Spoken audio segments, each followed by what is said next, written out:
Personne n'est parfait et ça tout le monde le sait. Le problème aujourd'hui c'est qu'il existe deux choses qui se ressemblent mais qui pourtant sont l'opposé l'un de l'autre. Il y a celui qui cherche à te conseiller et celui qui cherche à te rabaisser.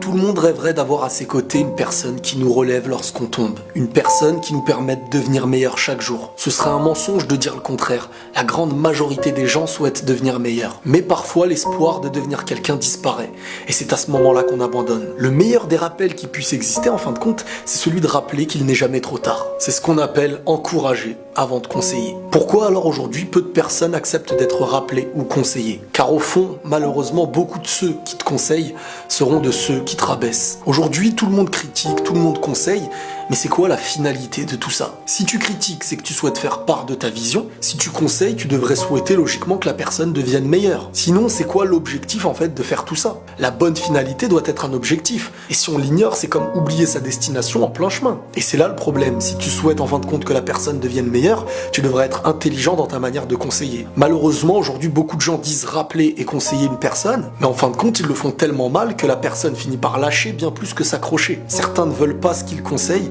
et finissent par croire qu'ils propagent le bien. Pour moi, le bien propagé se mesure sur l'envie qu'on y met. On ne devient pas meilleur en conseillant, on devient meilleur en appliquant. C'est le travail envers nous-mêmes qui nous élève, et non pas ce que les gens penseront de nous. Vous savez, il y a celui qui n'a pas confiance en lui et qui cherchera à avancer pour retrouver cette confiance, mais malheureusement, il existe certains qui n'ont pas confiance en eux, et pour obtenir une nouvelle confiance, ils décideront de détruire et de rabaisser les autres. Tout ça pour espérer faire naître de l'estime, être vu comme quelqu'un de fort pour oublier qu'on s'estimait faible hier. Certains sont prêts à détruire pour se voir construire. Et le problème, il est là. Certains conseillers se verront utilisés comme un instrument pour faire évoluer leur propre ego. Rappeler à quelqu'un qu'il ne fait pas ça pour lui rappeler que moi, je le fais, indirectement, c'est une manière de lui dire que je suis meilleur que toi et qu'il faut me prendre pour exemple. L'objectif de rappeler un bien, c'est de tout faire pour que cette personne devienne meilleure. Et le conseil qui a affaibli, en fin de compte, c'est un conseil qui a détruit. Le rappel ne doit pas servir en priorité de bagage pour nous-mêmes, mais comme une garniture qu'on donne à l'autre. Avons-nous tous les bons mots pour rappeler ou conseiller les gens? Certains, par le comportement, te donneront envie d'être meilleur, alors que d'autres, par la parole, te font tout perdre. Le silence est parfois meilleur quand on ignore la manière de faire. Il est bon de rappeler le bien à quelqu'un,